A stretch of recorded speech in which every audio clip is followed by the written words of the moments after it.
Bonjour à toutes et à tous et bienvenue sur Formations Online. On plonge aujourd'hui dans le tout premier chapitre de votre cours de culture et expression.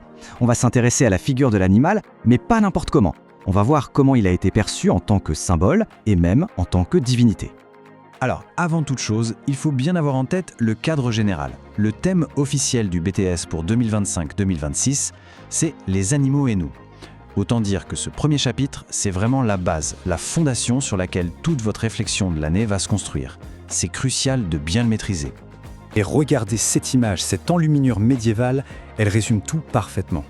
Depuis la nuit des temps, les animaux ne sont pas juste des bêtes qui vivent à nos côtés, non, ils sont partout dans notre imaginaire, ils sont chargés de sens, et ils nous aident en fait à réfléchir au monde et à notre propre place dans cet univers. Allez, c'est parti.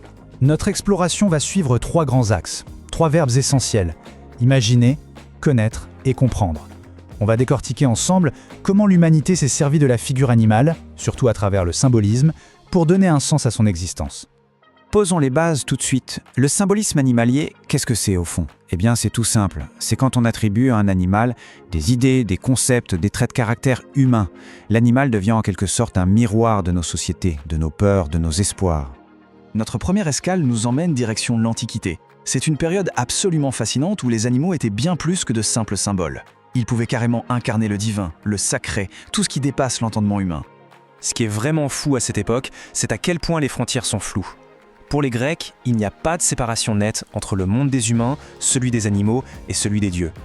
Du coup, les créatures hybrides, mi-homme, mi-bête, c'était le moyen parfait pour représenter des forces surnaturelles, des choses qui dépassent notre condition de mortel. Prenons un cas concret, Eros. Ses ailes, ce n'est pas juste une décoration pour faire joli.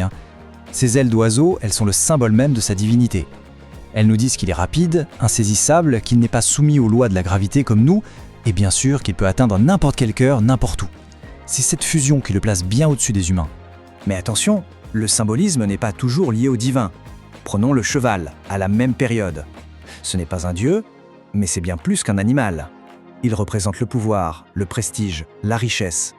À l'époque, posséder de magnifiques chevaux, c'était un signe extérieur de puissance absolument indéniable. Bon, maintenant, on va monter d'un cran en complexité avec l'historien Michel Pastoureau. Il nous montre quelque chose de passionnant. Un même animal peut porter en lui des symboles totalement opposés. Et le cas de la chouette pour ça est juste parfait. Et pour bien creuser cette idée, on va s'appuyer sur un excellent devoir d'étudiant. Ce texte, qui est directement inspiré par des travaux de Pastoureau, va nous servir de guide pour décortiquer la double facette symbolique de la chouette. C'est un super exemple. Et là, cette dualité, elle saute aux yeux. D'un côté, la chouette, c'est la sagesse, c'est l'animal de la déesse Athéna, celle qui voit clair dans la nuit, qui perce les secrets. Et de l'autre, c'est l'oiseau de malheur, la créature de la nuit dont le cri annoncerait la mort. C'est incroyable, un seul animal pour incarner à la fois la connaissance la plus pure et l'angoisse la plus profonde. Alors on arrive au point crucial. C'est bien beau de comprendre tout ça, mais comment on s'en sert ? C'est ça tout l'enjeu de la culture générale. Le but, ce n'est pas juste d'empiler des connaissances, c'est de s'en servir pour aiguiser son esprit critique et surtout sa propre créativité. Il faut être capable de passer de l'analyse à l'invention. Justement, regardons un sujet blanc typique. C'est un exercice d'écriture en 2 parties. D'abord, on demande de retravailler le symbolisme d'un animal qui existe déjà, et ensuite de laisser complètement libre cours à son imagination pour en inventer un. Pour la première partie, la méthode est assez simple. On choisit un animal réel, le loup, le corbeau, peu importe. Ensuite, on lui greffe des capacités extraordinaires qui sortent de l'ordinaire. Et l'étape la plus importante, on explique ce que ces nouveaux pouvoirs changent à ce qu'ils symbolisent.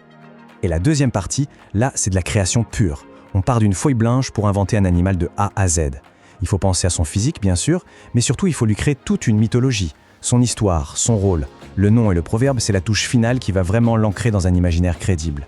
C'est un vrai travail de world building, comme on dit. Bon, voyons ce que ça donne concrètement quand on met tout ça en pratique. On va revenir à l'exemple du devoir d'étudiant parce que c'est une illustration parfaite de ce qui est attendu. On voit bien ici les 2 parties de son travail. Il commence par une analyse très fine de la chouette en s'inspirant de Pastoureau, et ensuite il crée le Nyx sombre, une créature nocturne complètement inventée, super mystérieuse, à la fois belle et un peu inquiétante. Et il lui construit toute une légende. Écoutez bien cet extrait, c'est juste brillant. Son Nyx ombre, ce n'est pas juste un monstre de plus. Il en fait le symbole d'un conflit intérieur que tout le monde connaît, la lutte entre l'ombre et la lumière en nous. Il incarne cette ligne hyper fragile entre nos rêves et nos cauchemars. L'étudiant a réussi à créer un symbole universel et très puissant. Et pour finir, je vous laisse avec cette question pour continuer la réflexion.